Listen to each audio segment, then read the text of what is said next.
Right, okay, so good evening. Let's get going. We've got Chris Pearce in the house. Hi, Chris. Hi, mate. How are you doing, Kit? Very well, thank you. Good stuff. Nice to see you. Chris Pearce, former teammate of mine, former captain of mine, head coach at Tunbridge Wells, first 11 in the South Premier Division. Currently doing very well. What are you, second, third? Second at the moment, yeah. Second behind a very strong Guildford team. Looking forward to that. Chris is also the coach for the South Masters team. Over 45s, yeah. So that's right. And Kent Seniors, National County A Division finalists. So that's great. Winners. Sorry, winners. He's already correcting me. Absolutely. Got to keep an eye on you, mate. Got to keep an eye on you. Tonight, guys, if you're joining us, we're going to be talking about managing teams. So a bit of a different twist tonight. Not so much goalkeeping, which is our normal topic of passion. And tonight we're going to be looking at managing teams. So obviously I work with Marden Russett's first level in Kent. And with Chris' experience of his team stuff and school stuff, we might be able to come up with some good solutions and some good topics regarding that. So the first thing, Chris, what is your ethos and approach to team sport? How do you go about it? Yeah, I mean, I like the word you've just used there, ethos. I'm a big fan of culture, and I think something that needs to be embedded over time. The most important thing for me is that we, are a group. So whilst I might be leading the team as a coach, for example, I feel that everyone has a massive part to play within that squad, and everyone needs to feel valued. So that it's kind of our project, if you like, and I think that's a really important starting point. And to lay down some ground rules, really, as to kind of what you want to achieve as a group. Not necessarily goal setting necessarily straight away, but certainly behaviours that we would look for from a group. And I think that's really useful in terms of kind of setting a standard that people who are involved in the group are going to be involved in. Great. So if you're coming into a new team as the coach and you're trying to put your stamp on it without changing everything at once, what would be the first few things you have a look at, think, as a new coach coming in? Yeah, the first thing I've always wanted to do is have a look, kind of who are we working with? What strengths, what assets do people have?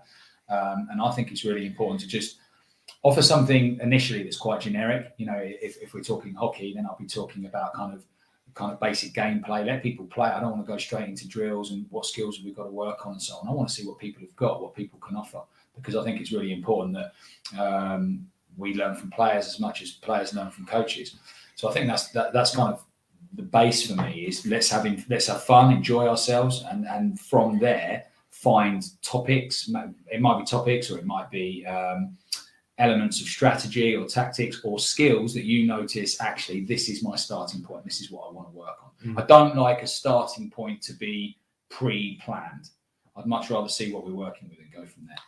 Yeah, it's funny you say that. I mean, I've been in teams where we've sat down before the season's even started and almost forecast how many points we're going to get. Yeah, totally. And that baffles me now as a coach. Yeah, and it kind of goes back, many years ago we were told about controlling the controllables.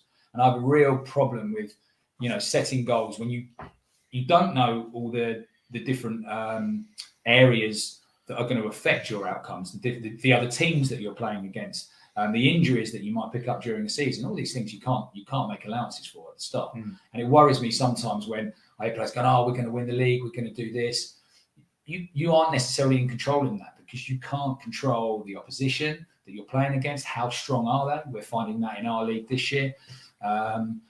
Some teams are incredibly strong with the players that they have. Other teams that perhaps on paper you are stronger than, but you don't necessarily know until you play that team. Injuries, suspensions, illness, COVID. My goodness, that makes a big difference in terms of the teams that we're working with. And at a high level, the margins are fine, aren't they?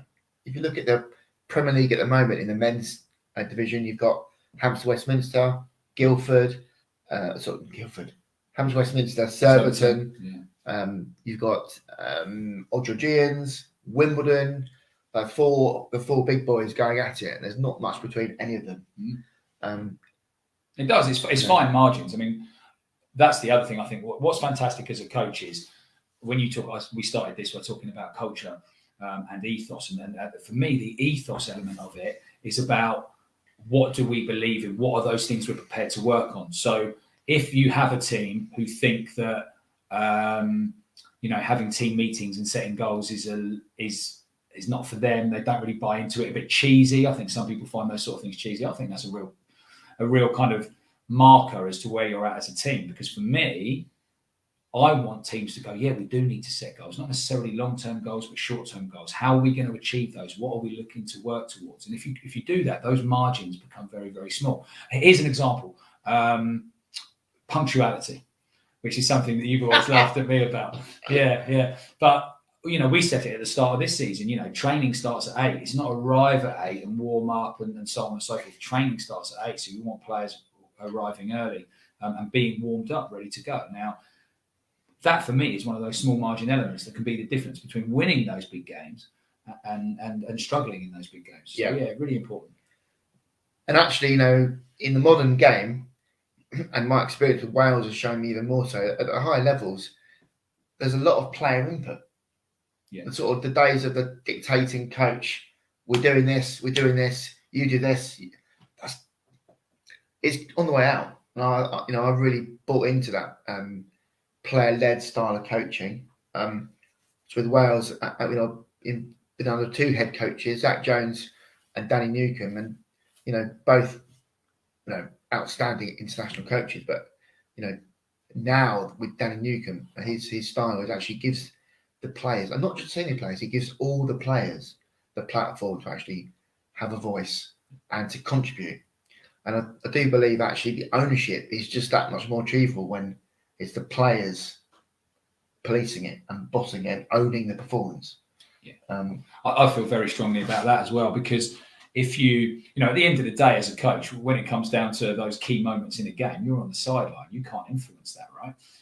We have an interesting one at the moment with penalty corners. So who's going to call penalty corners? Now, we've gone through a period of time where our statistics for penalty corners weren't very good. So it actually got to the stage where I was calling all the penalty corners.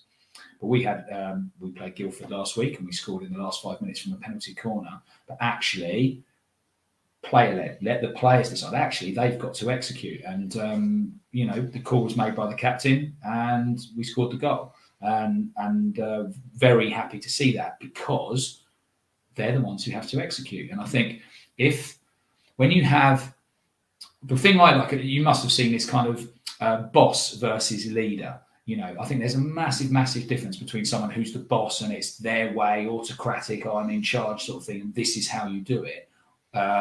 Something like sheep, so follow the leader type thing, or you're the coach, but you're with all the players, like you're a school of fish and you're swimming amongst the other fish. That kind of concept. I've seen that analogy in books I've read before, and it's that concept of we rather than you do what I say. And I think that really ensures that the players feel valued and feel that they can contribute. Yeah, no, you're right. I think I'm all for that. I think that's an ever evolving area. I think just going back to the original thing about culture, as a goalie coach, I'm quite chilled out. I have a lot of fun with goalkeepers, and goalkeeper coaching is very different. So in goalkeeper coaching, we have like a bit of the goalie coach is like the safe zone where the goalies can offload to me, talk how they're feeling. They would never talk to the head coach like that. Mm-hmm. Yeah. As a head coach, you don't want to hear, I'm worried about this. I'm not doing this very well. Because, you want the goalie to become confident and ooze confidence to the team. Mm. So how the goalie coach works is not anything like how the head coach works. And as the head coach, I go from being quite a relaxed, chilled out goalie coach to actually quite a firm, intense head coach. Yeah. And I don't really mind stepping in and out of that different role, but it's actually highlighted to me how different the mindset of being a head coach. And you've been an assistant coach, haven't you? Yeah, very much so. Yeah, assistant player coach, assistant coach, head coach. But that's interesting, because what you're saying there is when you're the goalkeeper coach, you have a specific role. And I think if you have that specific role, you can be quite direct, you can be quite detailed. What I find really interesting when you're a head coach is which you also experience, is there's so much more to it. You've got more management to do. I mean, I would imagine as a goalkeeper coach, you wouldn't consider too much management style in it rather than direct coaching.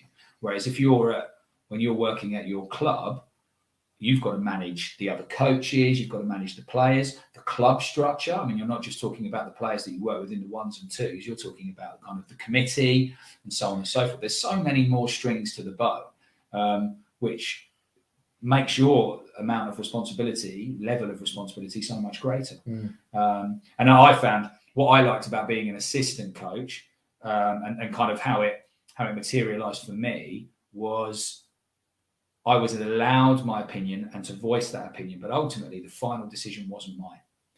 Now, I think you get that with Wales, right? You coach the goalkeepers, but at the end of the day, if the head coach says, I'm picking that goalkeeper, right? That's their final decision. Yeah, I mean, selection, nothing to do with me. Yeah. And actually, in a way, I don't want that either.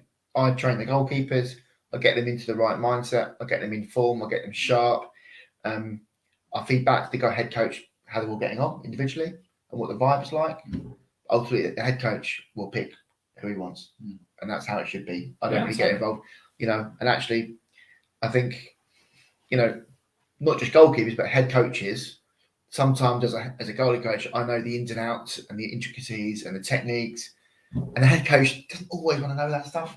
The head coach will have they'll have a feeling of who they back. Yeah. He's my goalkeeper. I like him. He's not or her. They've not let me down. They give me confidence. That's just a head coach. You don't always need to know the facts and stats. You just have a feeling for who and it might be your centre midfield or your number one striker or your best drag flicker. You got a feel. You get a feel for who's going to do the job for you, don't you? Yeah, absolutely. I mean, and ultimately, I guess as a goalkeeper coach, that's your role in the team. Your role in the whole management team is to focus on those goalkeepers. The head coach has got so many different elements that they've got to focus on that they're going to put their faith in you, and that's really important as well. As a head coach, which you've also experienced, you need to put faith in others. We've already talked briefly about players, but the head coach for you is putting his faith in you to do a good job with the goalkeepers, and then you give him the outcome of that. He then takes those outcomes and then, okay, this is where we're at with this goalkeeper, this is where we're at, and then he can make decisions that affect the process that he's concerned with. But you're giving him outcomes to be able to focus on. I mean, I can remember the first time I was an assistant coach as I was moving away from playing, kind of playing and coaching a bit. Our coach gave me like a dossier, not a dossier so much as a kind of just this is your job for this game. Yeah, it was a remit really, in the sense of it was, I'm going to give you this task. It was essentially just a task initially. I want you to focus on this thing. And what was great about it was this was to do with formation. So I want you to tell me what formation they're playing and how we can counteract it. That was my role. Everything else the coach was going to deal with. So I had to look at kind of when were they, quite simple stuff, but when are they going from a back four to a back three? Are they sent, forwards higher into the 25, or are they coming short? How much width are they using? So I'm trying to feed, this is where we could attack. Now, what was great was the coach put that faith in me, and that really empowered me to kind of take that one element and focus on it, and allowed the coach to focus on other elements of the game. And then from that, they take that information that I provide and then put that into their overall process. Whether it works or not, I guess, is why assistant coaches and so on and so forth end up getting hired and fired, right? I did think that this week watching Man United. I thought, a big part of me thought, hang on a minute, Michael Carrick was part of Solskjaer's team that wasn't functioning and not getting results. So part of me thought, actually, what's different to him taking over the mantle in that interim phase? Of course, assistant coaches don't always get the platform they need. They're there, but their ideas and ideals and values are not always implemented in the same way as the head coach. What do you think about that? Do you think can a assistant coach take over the team and make changes, or are they part of that same? Yeah, I think it's brilliant. I mean, I think when if you take the Carrick situation, he's been a player at the club for a long, long time. Then he goes into the opportunity to coach at the club, and then for a brief period of time, he's given the opportunity to run it. Now, surely any of us, you as the goalkeeper coach, anyone as assistant coach, has moments where they go, do you know what? I do this. I want to have the opportunity, because we can focus on certain things. And actually, do you not think that when we're removed from something and we can almost not necessarily see it as an outsider, but we can kind of see things that perhaps the head coach or the manager who's so immersed in it is missing things. So to be given that opportunity to go, this is what I think, and actually try those things out is really interesting. Obviously, Carrick, as we know, kind of last night has kind of stepped down in his role, and that may be for different reasons. But what's interesting is did he step into that role and see a completely different world and go, I don't want to be a part of this. It's very different managing a whole setup or having a specific focus on one area. Okay, moving on slightly from that then, we'll talk about personnel within a team. We played together in the same team, didn't we? We did for a long time. Both very different personalities. Yeah, you could say that, yeah. So what personality does it take to create a successful team? Do you need that funny joker person in the changing room? Do you need 4 or 5 just real grafters to get their head down? Do you need a slightly more egotistical person who takes charge and likes to have a say? But what dynamics are healthy in that team? I like it. I think that there's a luck element to this, but if you can have a group who pretty much have everything you've just described, I think that's the kind of the jackpot. Like a Leicester who win the league in football ages ago, what we had for many years at Ashford, we just had a group that went really, really well. When you get that, I think it's a really lucky, not necessarily lucky, and you can mold it to a degree, but you're like, oh, I'm so pleased I have this scenario. So for example, you do need that ego, maybe having a bit of an ego, but someone who is strong enough and brash enough to say what they think and lay it out and call people out. But also, by the same token, have somebody who can be a bit of a joker and have a bit of a laugh. Because if you've got let's say you've got a youngster and they've been called out by that brash, loudmouth player who's just given them, absolute hell, and they're feeling a bit low about it. Maybe they don't have the best performance, but actually after the game, or the joker of the pack, if you like, makes them feel good, and maybe even has a go at that brash player, which makes the young player feel better because they've seen that they're vulnerable as well. Yeah, I think that can be really, really important. I think getting that balance between what's going on the pitch and off the pitch allows a team to feel comfortable within both of those environments. I like to see all of those things you described and more in a team. You need the quiet ones, you need the loud ones, you need those who have the strength in their convictions to carry out what they say. The flair players, you need the players who are going to do what you say on the pitch, but you do need that player who can pull a rabbit out of the hat and do something a bit clever. I can't think who you're talking about. The over-aggressive players with the strong ideas. But you know what's interesting about that, though? So obviously, clearly I'm talking about Keir here.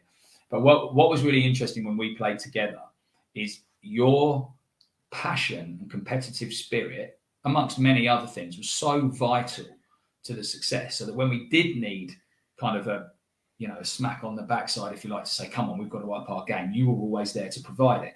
That was really, really important. When it goes too far, which can happen, and it did, yeah, then someone else in the squad, someone else on the pitch, maybe the coach themselves, but certainly someone else on the pitch can actually go, hang on a minute, this has gone too far, and look to correct that. We certainly had a scenario like that in our. And we were very lucky to play under an absolutely first-class coach, who we now know to be a world-class coach. Yeah. Jen Wilson, former Scotland ladies head coach. Yeah. I believe we were in the South Prem League, were her first team, I think, in this country that she took charge of. Mm. But even now, I say things while I'm coaching, and I think that was Jen. Oh, yeah. I mean, the controllables for me, I remember Jen saying that first. For me, I remember when Jen first arrived, we already had a team. What we didn't have was a leader. And we had kind of leaders on the pitch, but not somebody who could oversee everything and then guide us in that right direction. I think a lot of lower league teams will relate to this, where actually you've got a really strong team, loads of people with an idea, but no one really at the helm. Yeah, and I think, and quite often, what you get a lot of lower level clubs is a player coach, somebody who will run it from the pitch. But what's so difficult about that is players play with passion, right? They play with intensity. And so if you as a player are also coaching the side and you see something you don't like, or you've been clattered or whatever, or you scored the goal and you're pumped, that's actually going to affect how you communicate with your teammates. I think even if you can't get a coach, if you can have someone who's on the sideline and can just give you that different view and can communicate with you and say, look, this is how I'm seeing it, can almost bring a sense of clarity and an element of almost sensibility to the situation. You go, okay, whatever's going on, good or bad, calm it. This is how I'm seeing it from the side. And what was great with Jen when she arrived is she gave the team that clarity. She saw the bigger picture and gave us that little kind of jump that we needed to go on to the next level, get the promotion and be a strong side in that higher Southern Prem level. What I also thought Jen did really, really well was understand her players, work out her players. Who am I working with? Because at the end of the day, it wasn't like Jen came in and 4, 5, 6 players came pouring in because we've got Jen Wilson. What it was we've got a squad. She can look at how she moves people positionally, but she could also look at what have we got within the team. Who are my leaders? Who are my players that I can rely on? And I thought that was fantastic coming into the side. Yeah, I think in big games, for example, when I played in goal, I used to quite enjoy the big pressure games. And if I was ever to play badly, it's normally a game that didn't really matter and I wasn't particularly focused. But in the bigger games, looking back, Jem would always say something to me like, or in the team talk, something like, we've got the best goalkeeper in the league, or kids on great form, or she would always drop something in there. I now know to be completely intentional, just to get me absolutely buzzing. The players have different triggers, right? Yeah. So some players you can't do that with. They're going to go, get a bit above the station and not give their all. Totally agree with that. And that is definitely the skill of a top coach. I mean, I know we're saying managing teams here, but being a good leader is being able to read situations, read people, and also understand and act on what triggers that individual. Definitely triggering Keir Starley to be absolutely in the zone would have been different to triggering Chris Pearce to be in the zone in our team. And it's the same with other players in the side. And I think if any team at any level, if you can find a way to motivate all your players, but understanding that, as you've just said, they don't all get motivated in the same way. Different things trigger different people to motivate them to be at their very best. And I think that is a talent that not everybody has, but it's something if you can realise that you need to understand different people and actually accept different people as well. I think that's a really big thing. I'm reading a book at the moment, one of the Matthew Syed books, and it's very apparent that actually you need variety within your team. So as a coach, with teams I've worked with, have you ever been in a position where there's actually some players, not that you dislike them as human beings, like friendship, but players that you go, I'm not really a fan of this person, but they're integral to our team. I actually need this person. Well, I don't particularly get on with them. Yeah, we've had that. Yeah, okay. Yeah, and even as a coach, I think I've had that. And it's funny, like when you're a player, your mindset's totally different. Yeah. And actually, we've both gone from playing to coaching in the last 5 years or whatever. How you think as a coach is not how you think as a player at all. And actually, when you're a player, I was fairly vocal and would just sort of, in a brutal sense, tell people what I thought. You did, yeah. That was always the best thing to do, obviously. As a coach, I don't feel that emotion. I don't feel that. I almost feel ever so slightly disconnected from the team. Yeah, but see, I get that, but I don't necessarily feel disconnected. What I feel, I'm always about the next thing. So, like as a player, if we scored a goal, it didn't matter if I scored a goal, scored a few, not too many, but it didn't matter who scored the goal in our team. When we scored, it was a big moment. Like, oh, yes, we got the goal. And in that moment, the passion, the excitement of scoring that goal kind of led the way. From my perspective as a coach, even if, in a really tight game, you get a goal or you're winning easily, I don't see it any differently. So I kind of as a coach, I see myself a little bit removed, and I'm always thinking about the bigger picture. Don't you think it's interesting how you see a lot of managers and coaches on the sideline when the game's on, they're very calm. Players can go nuts, jump all over each other. You know, if it's the end goal, if you're winning a final, I think that's different because you've reached the goal. But when you're talking about on the process, like in a league season, and it's game 11 and it's a big win, but it's only one big win. You've got to do the next game. You've got the next game. And I've always felt a real sense of calm in those moments, which I don't think I felt as a player. I was well up for celebrating a win as a player. And as a coach, I'm happy to say, well done, but I'm already thinking about, okay, what's next? What was it about this process that we could do even better? Or what was it about this process that was so good that we want to repeat that and go again? So I'm already thinking about the next thing. And I find that very, very different as a coach to what it was as a player. You just mentioned my favourite word, process. Process, yeah. Trust the process. Yeah. Yeah. Massive cliche. Yeah, definitely. So in football, you're on TV here, we talk about game management and that sort of thing. Gary Neville loves that phrase, game management. Yeah. As a coach, how do you manage the amount of impulse and how much process the players play with? Because obviously process-driven coaching is designed to bring consistency. Yeah. If you repeat the same processes, you're going to get a more of a consistent outcome. But of course, you can't play the entire game with process. There are moments where you need either individuality, a bit of flair, an impulsive action that could be the winning moment in the game. How do you go about balancing up? Because that's what I'm finding hard this year, actually, balancing up the sort of constraints of process-driven hockey. But when you've got a couple of excellent individuals, which you probably don't want to overcoach, I imagine. Too right, yeah. So without completely relying on individuals, how do you coach that, the impulsive stuff, whilst you're thinking? Like, for example, a lot of teams will say, right, we're going to have process-driven build-up in the 3/3, and then around the 25-yard line, express yourself. That's where we're going to take people on. That's where we're going to eliminate. We're going to get to the baseline, etc.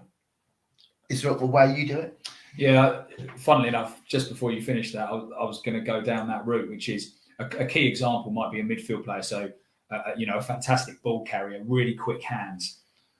If they're doing that around the halfway line, kind of crossing the halfway line and trying to get you and using their fantastic hands and flair to get you 30 metres up the pitch before they get tackled by being crowded out by 3 or 4, it's kind of like, okay, well, I like that flair, but I don't like where that flair has occurred.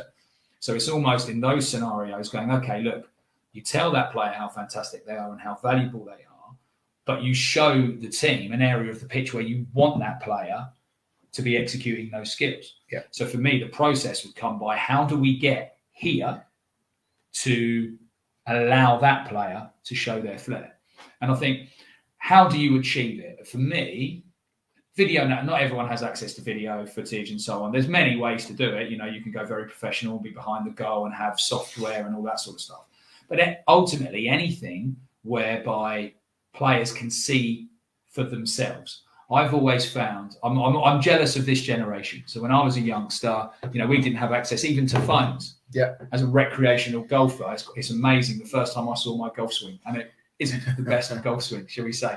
But someone filmed it and went, there you go, sent the thing with me. I was like, oh my goodness, never seen that. And that was a good 10, 15 years ago, 10 years ago probably. But what it did for me... You don't want to see his golf swing, by the way. No, you don't want to see my golf swing. But what it made me think as a coach was, what a fantastic thing for players, because it gave me a completely different perception about myself. So when you're talking about how do you do the process, trust the process, if you're in a position where you can show players, it doesn't have to be the best video footage in the world. Yes, what they're doing well, it doesn't have to be negatives, but elements to say, look, this is what I want you to do. What do you think about what you've done here? Not even telling them it's wrong, but letting them see it for themselves. Mm. If you've got video footage of a player and you've said, we want to go wide, we want to use our halfbacks, we want to really stretch the pitch to move the opposition.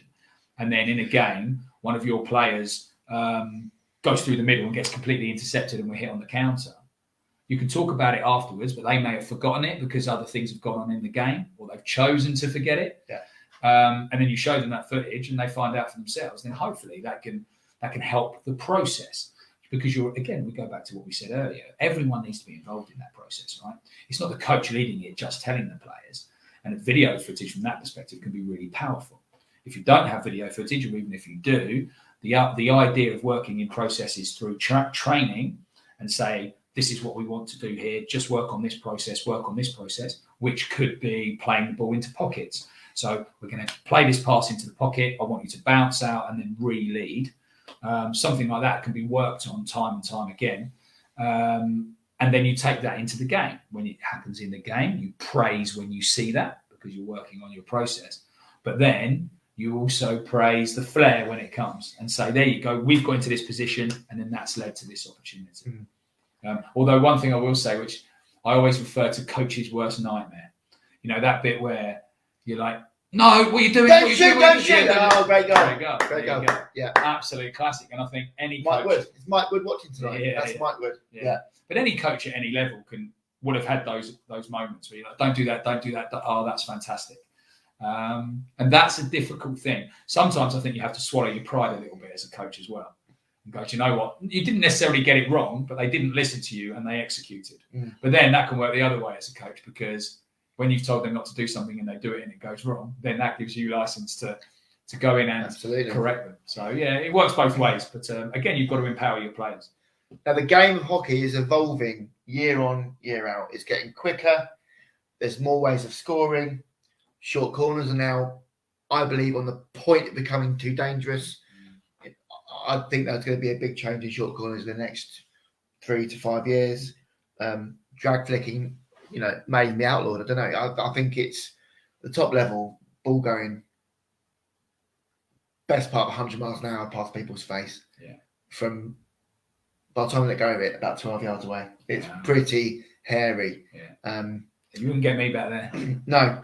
So the game's evolving, game's moving on. The ball has never been off the ground as much as it is now. Yeah. If you watch the Olympics, if you watch the World Cup qualifiers I went to, Euros A division, aerialing's now a thing which is just used. If you watch the hoof class in Holland division, like the ball is off the ground more than ever. 3D skills. You can aerial into D. You can pass across D at chest height if it's safe. Yeah. You can pop it over sticks. That the game is evolving, and as a coach, how do we go about, or coaches rather, at all levels? People watching may well be working at junior level, club level, whatever level, school level. Yeah. But how do we move with the game?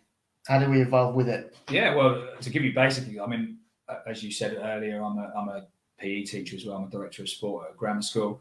I was teaching hockey today in school. And we have now, our schemes of work are different now to what I would have taught 10 years ago. And we have 3D skills within our schemes of work. So we've got younger students immediately learning. With the clubs that I've worked at, we encourage 3D skills, even with 9, 10-year-olds. I think it has to become something that starts very, very young. What about the players? When I was growing up, it was like, I can't stick stop, I can't drag flick, I can't LBZ, I can't do these things. Well, you can't do them because you've never tried them. And as you say, the game has evolved so much. So I think the more we can introduce these things to youngsters, first and foremost, means that those things become second nature. It's amazing what children can achieve rather than saying they're too young, they can't achieve this.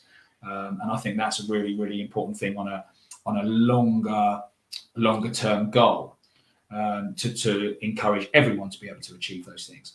Higher up, it's interesting. I mean, I can think of players that I've worked with as a coach who struggle with the concept. It's quite funny when you take a modern player to an old, still out there are those old sand pitches that are rock hard and dead. And, and you see someone from the new generation trying to bounce it, kind of over a stick and so on. That ball's not bouncing. Yeah. And it makes for a very different experience. You realise you're from a previous generation of hockey player. But I think it needs to become natural. And the game, as you say, the game continues to evolve. And actually, the players who are prepared to evolve with it will benefit. And I think pitches have made it more of a 3D game anyway. What's really interesting for me, more than the 3D skill element, because I think it's natural for us to try and coach that and encourage players to do it, is actually on the quality of pitches that we have now as it shows up basic skills. So if you're passing, if you don't get in a good position to give a really good pass, it's going to bobble towards its destination. And you're suddenly giving a player who should be receiving a nice flat ball and they're already thinking about what they're going to do next. Instead of that, they're like, crikey, I've got to try and control this ball. And it comes off the edge of the stick and goes off for a sideline ball to the opposition. I think you'll find, Chris, the game is now becoming anti-goalkeeper. Oh, the goalkeeper union. Love the goalkeepers union. Let's have one-on-ones. Let's have aerials into D. Yeah. Any little contact or brush of the shin pad, one-on-one is a flick now. Yeah. Come on. Well, it's interesting. If I watch any of the highlights, if you go on YouTube or whatever and you look for the wonder moments in hockey, they do actually, you're quite right, kind of almost come from 3D moments. The big aerial where the forward has run into the space and has done a one-touch volley over the keeper to score. Or I saw one the other day where a ball, it's difficult to see because the ball's out of shot. It wasn't I can't imagine it was a particularly high, well, it certainly wasn't being filmed on a professional level, but this ball was flown into the D and this player has somehow got on his backhand kind of about knee height and just looked perfectly deflected into the top. He's basically mistrapped it, hasn't he, past the goalkeeper? Well, I don't know. It doesn't even look like he's trying to trap it. The point was the ball was coming at pace, and to me, I have to say, it looked like he's angling his stick to just try and get that. And as you say, as a goalkeeper, how do you deal with that? But some of those moments are fantastic. The volleys that you're starting to see in the game, that's just got to be umpired well, and obviously that depends on the level. I think at lower levels, to see balls flying in the air in the D, it just has to be blown up straight away, regardless of how many people are in that D. So managing teams, one other thing I want to talk about tonight quickly is about integrating young players into men's or ladies hockey. Yeah. I think the amount of talent around nationally is fantastic. Yeah. The age of players now and their ability levels are all over the place. Like I've just got a 14-year-old in our first 11 who's physically not ready, but technically is. So managing his game time to make sure he's not just sat on the bench the whole time as well. Yeah. That's important. Absolutely. When we were younger, I played men's hockey at, I think, 12 on a Saturday, and they can't do that with the new rules for England hockey.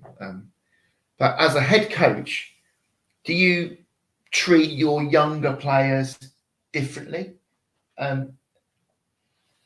Or is it kind of like, look, it's first team hockey, you're here because you're good enough and your age is not actually that important? I know you've got to be a bit wary in terms of well-being and stuff, but, No, I think you have to be, I think you are different. I mean, we're bringing in another youngster. We're playing tomorrow.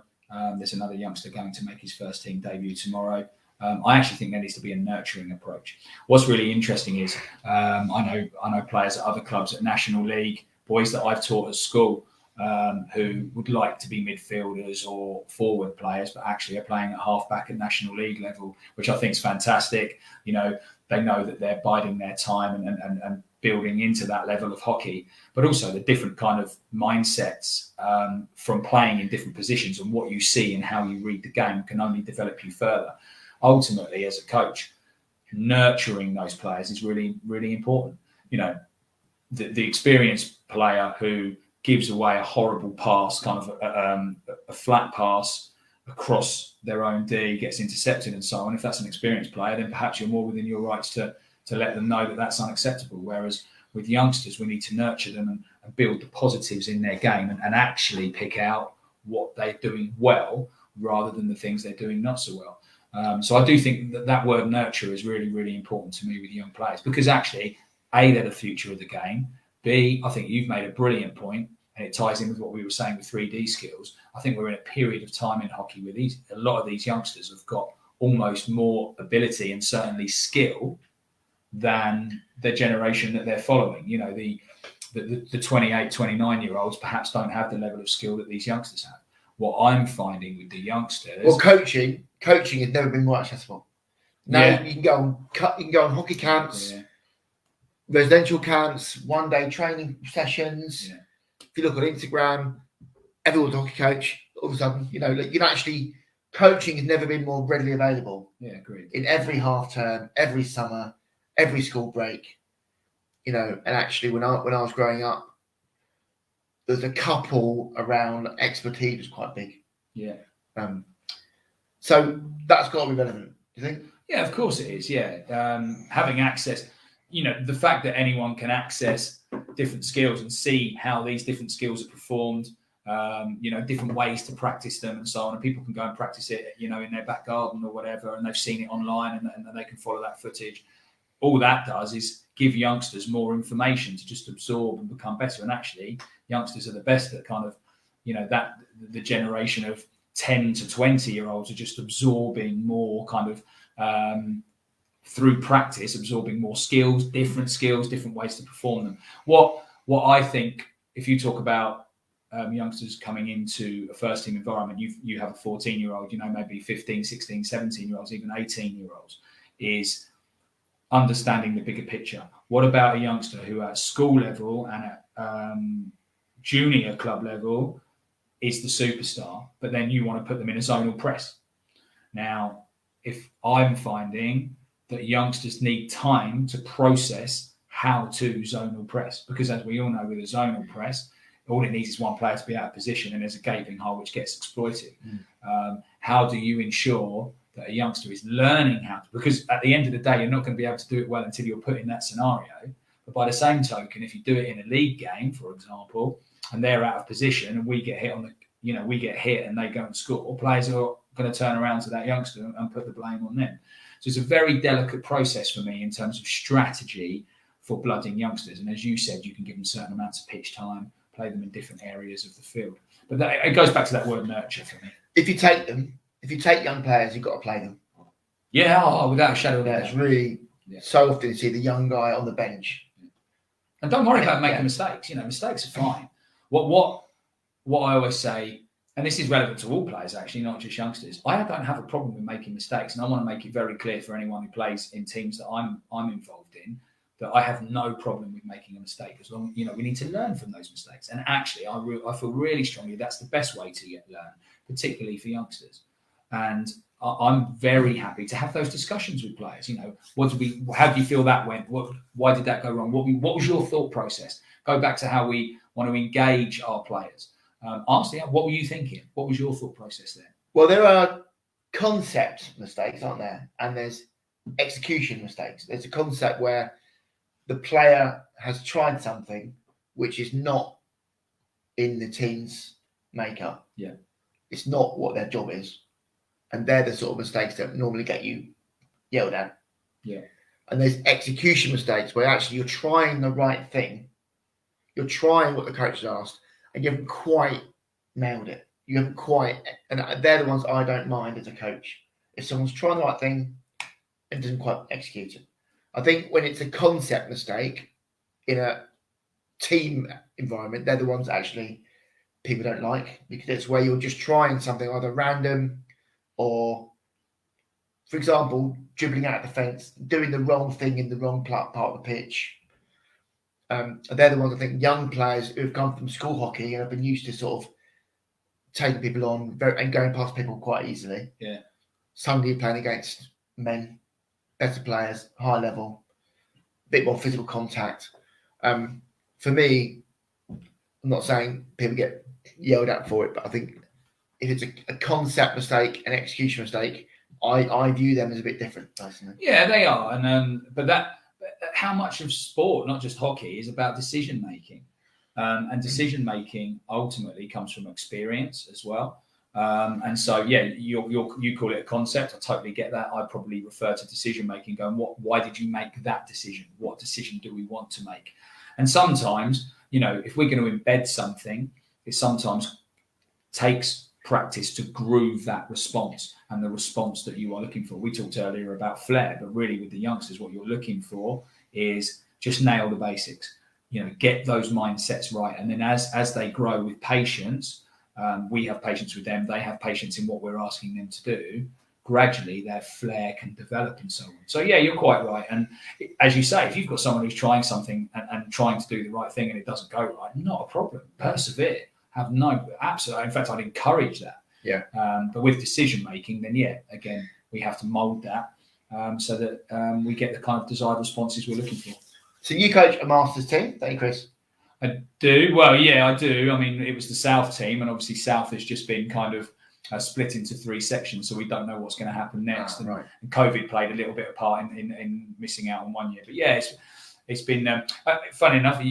Tonight we're talking about managing teams. As much as I'd like to say I'm the coach, which I guess I am, I find those summer experiences very much about managing. So when I've done the men's county side and the South Masters side, that's men at the end of the league season. You may get together for a trial session or a couple of training sessions, and then you go to the tournament weekends. I see that very much more. Yes, there is a coaching element to it, but it's actually about leading and managing that group. And you have Simon Mason playing on field for you, is that right? Yeah, we do. Yeah. Well, we did it. Yeah, we have done. Yeah. Fantastic. Yeah, done very well. Even scored direct from a penalty corner. He did. He never lets us forget that. So he scored from penalty corners. Yeah, he's in the side. Yeah. So I was lucky enough to play for England Masters as well in 35s as captain 1 year. Really enjoyed the experience. I was taken aback how seriously people took it. I thought it would be more like an Easter festival. Yeah, definitely. It was not. It was people actually take it really seriously, and rightfully so, because it's a big commitment. What I like about the Masters stuff is the standards are still very high, and there's that competitive element. I can remember as a player in my mid-30s, and believe it or not, when I was young, I was quick and all that sort of stuff. And I can remember in a game receiving the ball in space on the right-hand side and thinking drive. And I just remember, I will never forget this moment. And I got overtaken by a youngster and got picked. And I should have been tracking back straight away, but I just had 2, 3, 4 seconds where I was like, man, this is it. This is the beginning of the end, And what I like about the master stuff, the level of competition and competitive spirit and desire to win and to work hard is absolutely there. And, even we've lost players into the 50s age group, and I know it goes all the way through. What's great about Masters hockey is there's that level playing field pretty much in terms of physical prowess and fitness, because of course if you're over 45 you're not a spring chicken in your early 20s anymore. But yeah, in terms of the hockey that's played, I'd recommend it to any player. If you can stay fit and healthy, have a crack at getting in a Masters setup. It's so much fun. Basically a men's or ladies, it's like first level hockey, but like 10 years on. It is. The skills are still there. Yeah. The understanding is there, if not better, than when you played first team hockey. Yeah.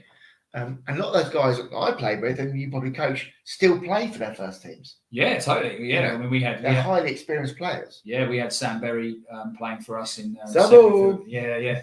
And he's still playing Bournemouth first team. Ben Barnes, Simon Mason, obviously with his knowledge. Ben Barnes. Stop dropping names. No. The point. Something like that. No, but the reason for saying these names is if you're a player, if anyone was listening to this going, do I do Masters hockey? Do I give it a go or not? Definitely give it a go.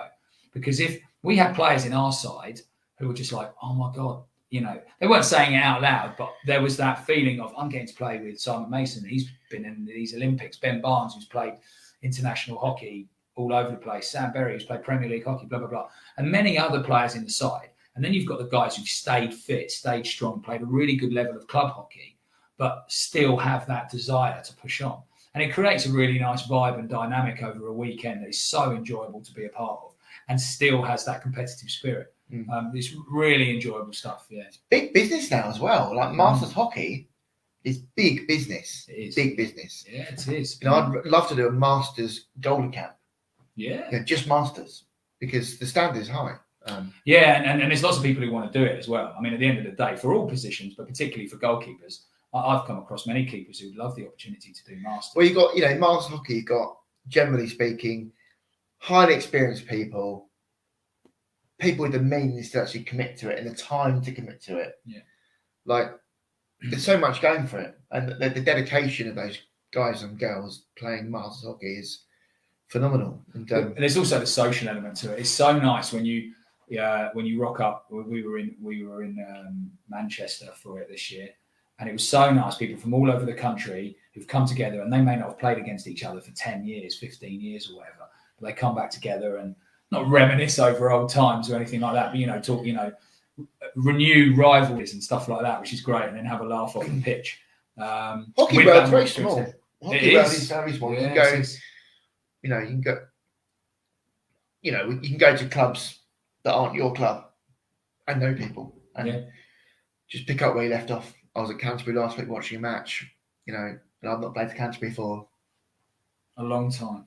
Nearly, oh man, 20 years, nearly 20 years, and I just saw the Laslets and all the gang down there, had a great laugh, you know.